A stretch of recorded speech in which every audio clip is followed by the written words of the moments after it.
Assalamualaikum warahmatullahi wabarakatuh.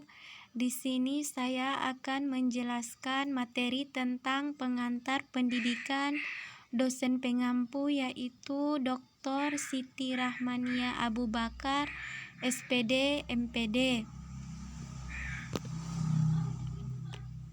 Perkenalkan, nama saya Nurvila dengan NIM A1H1240078 dari kelas B angkatan 2024.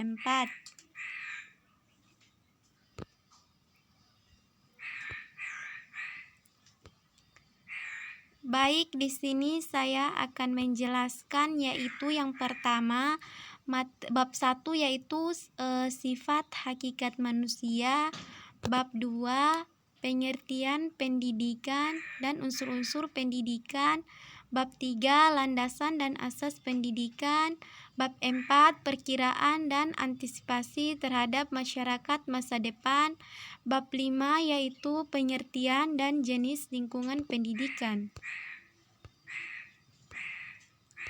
Bab 6 yaitu aliran-aliran pendidikan, bab 7 yaitu permasalahan pendidikan, bab 8 yaitu sistem pendidikan nasional, bab 9 yaitu pendidikan dan pembangunan.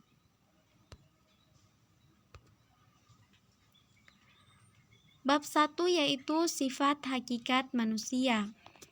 Yang pertama, wujud sifat hakikat manusia ada 7, yaitu yang pertama kemampuan menyadari diri.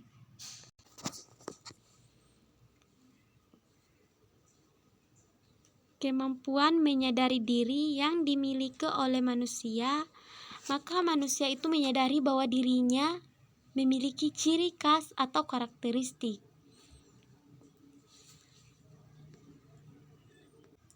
Kedua yaitu kemampuan bereksistensi, yaitu kemampuan mengadakan. Manusia tidak dapat membebaskan atau kemampuan bereksistensi, maka manusia itu tidak lebih dari hanya sekadar esensi belaka. Artinya ada hanya sekadar berada dan tidak pernah mengada atau bereksistensi. Adanya kemampuan bereksistensi inilah pula yang membedakan manusia sebagai makhluk human dari hewan selaku makhluk infrahuman, di mana hewan menjadi onderdir dari lingkungan, sedangkan manusia menjadi manajer terhadap lingkungannya.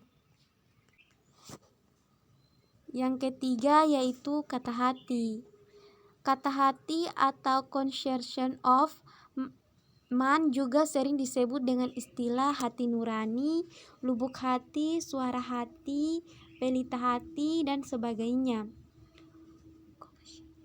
Conscience ialah pengertian yang ikut serta atau pengertian yang mengikut perbuatan manusia, seperti mengenai tentang apa yang sedang atau yang kita buat atau masa depan. Keempat yaitu moral. Jika kata hati diartikan sebagai bentuk pengertian yang mengerti perbuatan, maka yang dimaksud dengan moral atau yang sering juga disebut etika adalah perbuatan itu sendiri.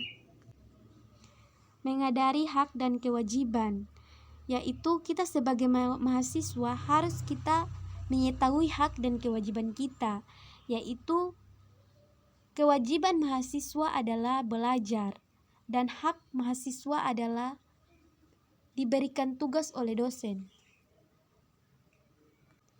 Keenam yaitu kebebasan bertanggung jawab. Bebas artinya berbuat sepanjang tidak bertentangan dengan tuntutan kodrat manusia. Yang ketujuh yaitu kemampuan menghayati kebahagiaan. Kebahagiaan adalah suatu istilah yang lahir dari kehidupan manusia, penghayatan hidup atau yang disebut kebahagiaan. Ini meskipun tidak mudah untuk dijabarkan tetapi sulit untuk dirasakan. B. Penyimbangan dimensi terdiri atas 2, yaitu pengembangan yang utuh dan pengembangan yang tidak utuh. Pengembangan yang utuh atau pengembangan yang tidak utuh, yaitu kalau tidak utuh ada dimensi yang tidak berkembang.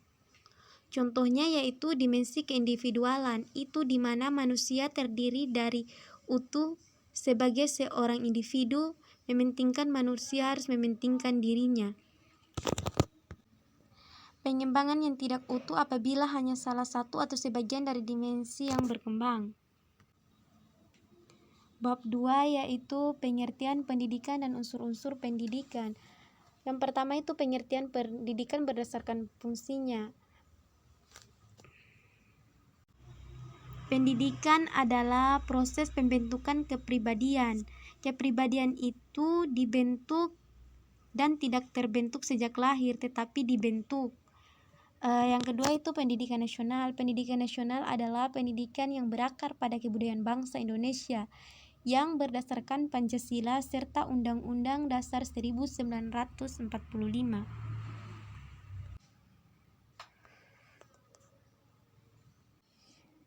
Yang ketiga yaitu unsur-unsur pendidikan. Yang pertama yaitu pendidikan. Kedua, peserta didik, yang dimana peserta didik itu yaitu sebagai yang kita akan mendidik. Contohnya seperti murid. Kemudian materi. Materi yaitu materi yang akan dibawakan untuk peserta didik. Yang keempat yaitu metode. Metode yaitu bahan bahan yang untuk diberikan kepada peserta didik. Yang kelima yaitu evaluasi. Yang keenam yaitu tujuan.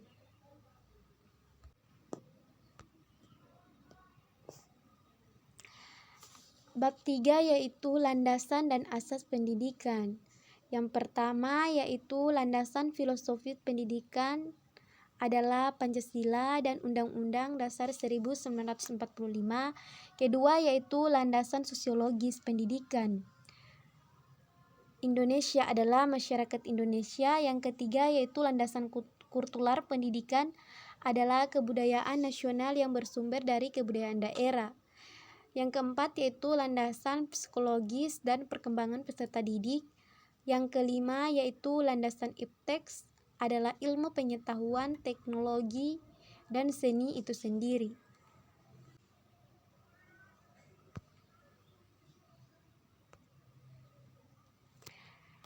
Yang kedua yaitu asas pendidikan. Yang pertama yaitu asas kemandirian dalam belajar. Yang itu tanggung jawab dan kemajuan belajar berada pada peserta didik sendiri. Yang kedua yaitu asas belajar sepanjang hayat, yaitu proses belajar yang dilakukan dalam setiap bidang kehidupan dan lingkungan pendidikan, yaitu lingkungan keluarga. Proses belajar dilakukan setiap bidang kehidupan dan lingkungan pendidikan yaitu lingkungan keluarga. Lingkungan keluarga yaitu seperti ayah, ibu, dan anak. Lingkungan sekolah yaitu siswa dan guru, dan lingkungan masyarakat yaitu seperti kampus, sekolah-sekolah menengah ke bawah, menengah atas, dan sebagainya.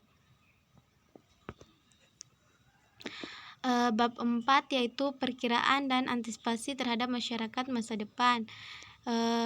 Yang pertama itu perkiraan masyarakat masa depan. Yang ke-1 yaitu kecenderungan globalisasi. Yang pertama yaitu kecenderungan globalisasi. Yang pertama itu bidang iptek. Bidang iptek yang mengalami perkembangan semakin dipercepat, utamanya dengan menggunakan berbagai teknologi canggih seperti komputer dan satelit. Yang kedua yaitu bidang ekonomi. Bidang ekonomi yang mengarah ke ekonomi regional dan atau ekonomi global tanpa mengenal batas-batas negara. Yang ketiga yaitu bidang lingkungan. Bidang lingkungan hidup telah menjadi bahan pembicaraan dalam berbagai pertemuan internasional. yang mencapai puncaknya pada konferensi tingkat tinggi atau KTT Bumi. Yang keempat yaitu bidang pendidikan. Bidang pendidikan dalam kaitannya dengan identitas bangsa termasuk budaya nasional dan budaya-budaya Nusantara.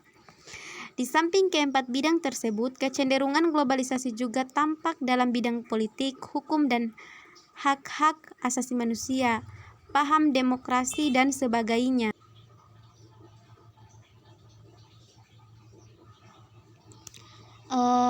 B yaitu upaya pendidikan dalam mengantisipasi masa depan. Berdasarkan perkiraan masyarakat di masa depan, pendidikan telah mengambil langkah-langkah pengantisipasinya baik pada lapis sistem maupun institusional dan individual. Secara khusus dapat dikemukakan beberapa upaya antisipasi masa depan antara lain yang pertama yaitu perubahan sikap dan nilai, kedua yaitu pengembangan kebudayaan, ketiga yaitu pengembangan sarana pendidikan.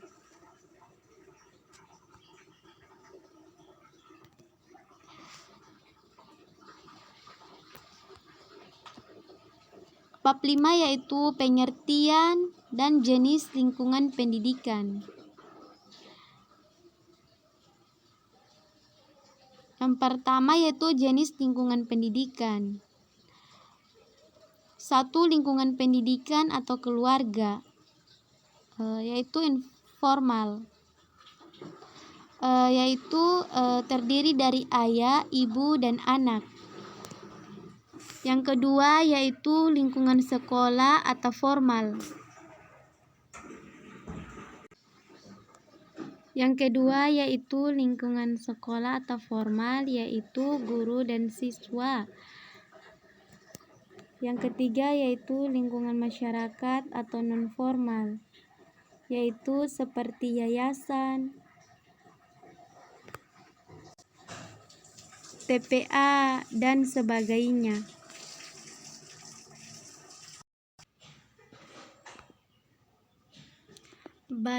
Yang kedua yaitu pengaruh timbal balik antara pusat pendidikan terhadap perkembangan peserta didik.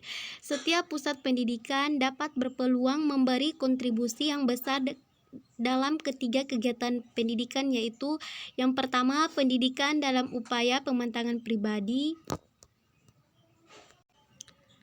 yang kedua yaitu pengajaran dalam upaya penguasaan pengetahuan, yang ketiga yaitu pelatihan dalam upaya pemahiran keterampilan.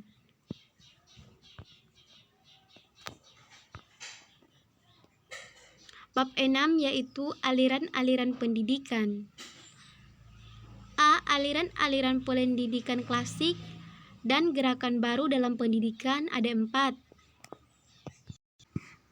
1. Aliran empirisme, yaitu aliran yang bertolak dari Lockean tradition yang mementingkan stimulasi eksternal dalam menyeimbangkan manusia dan menyatakan bahwa perkembangan anak tergantung kepada lingkungan, sedangkan pembawaan tidak dipentingkan. Kedua yaitu aliran nativisme, bertolak dari Leibnizian tradition yang menekankan kemampuan dalam diri anak sehingga faktor lingkungan, termaksud faktor pendidikan, kurang berpengaruh terhadap perkembangan anak. Aliran ini terbalik dengan aliran empirisme. Dalam aliran yang ketiga itu aliran naturalisme, yaitu pandangan yang ada persamaannya dengan nativisme adalah aliran naturalisme yang dipelopori oleh seorang filsuf Prancis, J.J. Rousseau. Berbeda dengan Schopenhauer, Rousseau berpendapat bahwa semua anak yang baru dilahirkan mempunyai pembawaan buruk. Keempat yaitu aliran konvergensi. Perintis aliran ini adalah William Stein pada tahun 1971 sampai dengan 1939. Seorang ahli pendidikan bangsa Jerman berpendapat bahwa seorang anak dilahirkan di dunia sudah disertai pembawaan baik maupun pembawaan buruk. Yang kedua yaitu gerakan baru pendidikan dan pengaruhnya terhadap pelaksanaan di Indonesia. Yang pertama yaitu pengajaran alam sekitar, kedua itu pengajaran pusat perhatian, ketiga sekolah kerja, keempat pengajaran proyek, dan kelima pengaruh gerakan baru dalam pendidikan terhadap penyelenggaraan pendidikan di Indonesia. Bab 7 yaitu permasalahan pendidikan. A. Jenis permasalahan pokok pendidikan, yaitu yang pertama yaitu masalah pemerataan pendidikan. Masalah pemerataan pendidikan timbul apabila masih banyak warga negara khususnya anak usia sekolah yang tidak dapat ditampung di dalam sistem atau lembaga pendidikan karena kurangnya fasilitas pendidikan yang tersedia. Yang kedua yaitu masalah mutu pendidikan.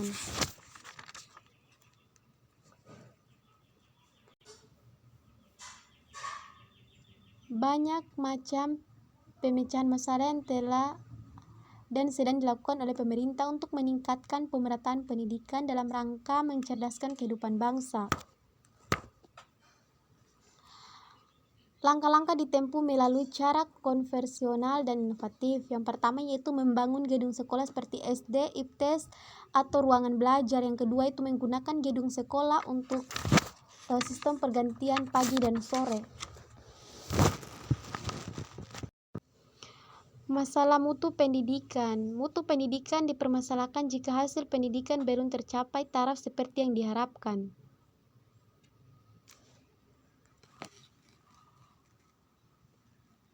Yang ketiga itu masalah efisiensi pendidikan. Masalah efisiensi pendidikan mempersoalkan bagaimana suatu sistem pendidikan mendayagunakan sumber daya yang ada untuk mencapai tujuan pendidikan. Jika penggunaannya hemat dan tepat sasaran dikatakan efisiensi tinggi. Jika terjadi yang sebaliknya efisiensinya berarti rendah. Yang keempat yaitu relevan pendidikan.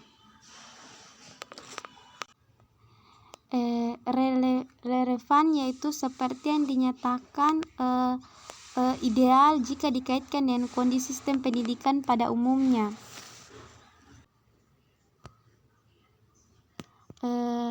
B yaitu permasalahan aktual pendidikan di Indonesia.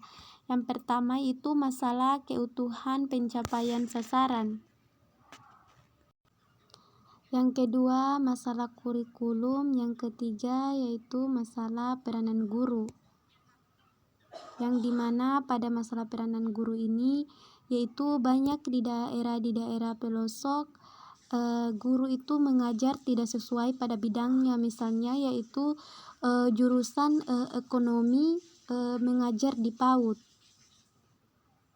sehingga mereka mengajar atau bekerja tidak sesuai pada bidangnya. Seharusnya mereka bekerja di kantor, kini mereka malah menjadi seorang guru.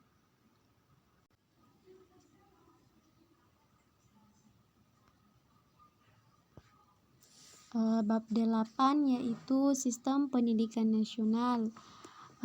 A. Jalur pendidikan nasional. Jalur pendidikan nasional ada dua, yaitu jalur pendidikan sekolah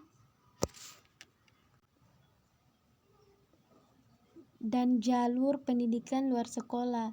Jalur pendidikan sekolah yaitu pendidikan yang diselenggarakan di sekolah melalui kegiatan belajar mengajar secara berjenjang dan berkesinambungan, yaitu contohnya seperti anak TK, SD, SMP, SMA, dan perguruan tinggi atau mahasiswa.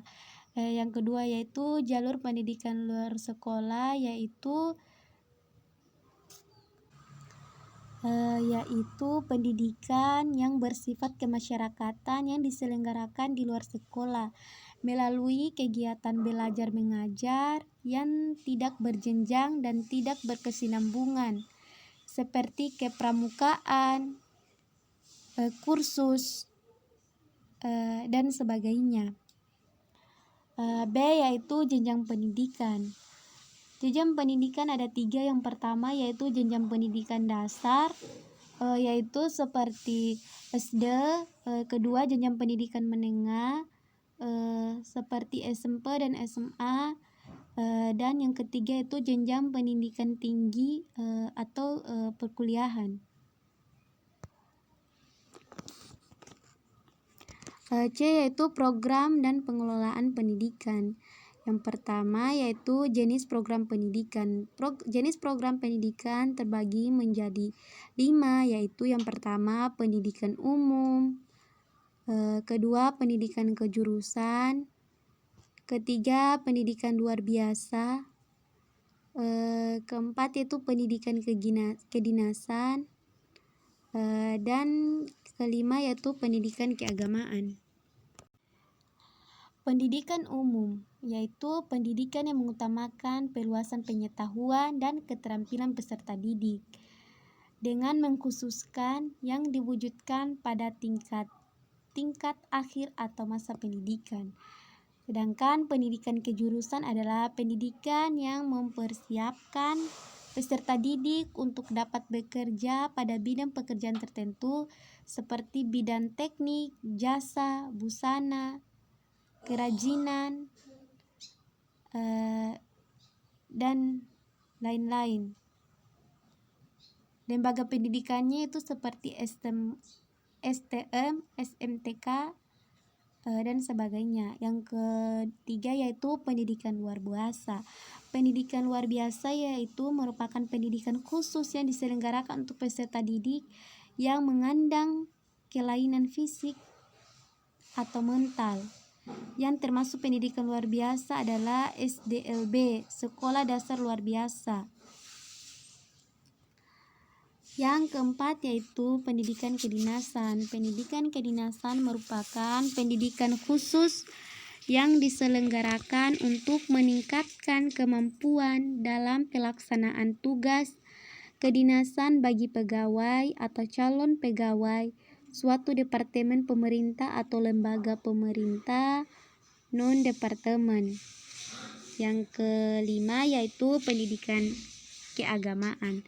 Pendidikan keagamaan merupakan pendidikan khusus yang dipersiapkan peserta didik untuk dapat melaksanakan peranan yang menuntut penguasaan pengetahuan khusus tentang ajaran agama. Contohnya yaitu seperti IAIN, Sanawiyah,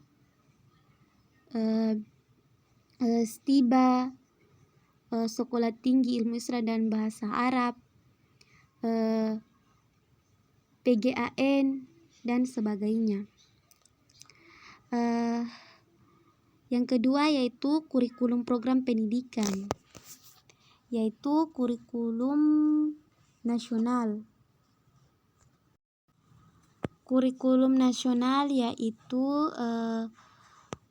yang dinyatakan dalam Undang-Undang RI Nomor 2 Tahun 1989 Pasal 3, yaitu terwujudnya bangsa yang cerdas, manusia yang utuh, beriman dan bertakwa terhadap Tuhan Yang Maha Esa, berbudi pekerti luhur, terampil dan pengetahuan, sehat jasmani dan rohani, berkepribadian yang mantap dan mandir, bertanggung jawab pada kemasyarakatan dan kebangsaan.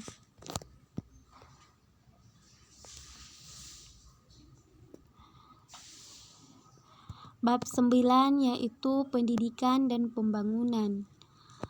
Sumbangan pendidikan terhadap pembangunan dapat dilihat pada beberapa segi, yaitu yang pertama segi sasaran. Segi sasaran pendidikan adalah usaha sadar yang ditunjukkan kepada peserta didik agar menjadi manusia yang berkepribadian kuat dan utuh serta bermoral tinggi. Tujuan dari pendidikan, sasaran pendidikan adalah terwujudnya citra manusia yang dapat menjadi sumber daya pembangunan yang manusiawi. Yang kedua yaitu dari segi lingkungan. Dari segi lingkungan, atau sistem lingkungan keluarga, pendidikan informal, lingkungan sekolah, pendidikan formal, lingkungan masyarakat, pendidikan non formal, ataupun dalam sistem pendidikan prajabatan dan jabatan. Yang ketiga yaitu dari segi jenjang pendidikan. Jenjang pendidikan pada dasarnya yaitu pendidikan menengah SM dan pendidikan tinggi PT, memberikan bekal kepada para peserta didik secara berkesinambungan. Yang keempat yaitu segi pembinaan kerja atau sektor kehidupan. Pembinaan kerja menurut sektor kehidupan meliputi bidang ekonomi, bidang sosial, politik, keuangan, penghubungan, komunikasi, pertanian, pertambangan, pertahanan, dan sejenisnya.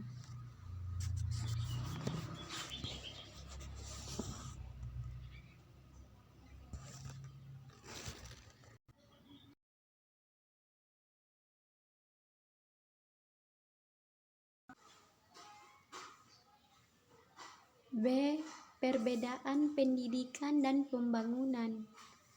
Pendidikan merupakan usaha ke dalam diri manusia, sedangkan pembangunan merupakan usaha keluar dari diri manusia.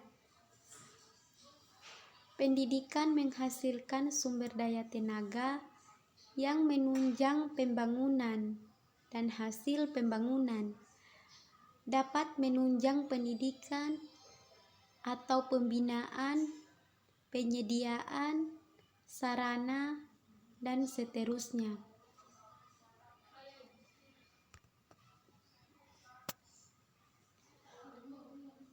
Terima kasih. Saya tutup dengan ucapan wassalamualaikum warahmatullahi wabarakatuh.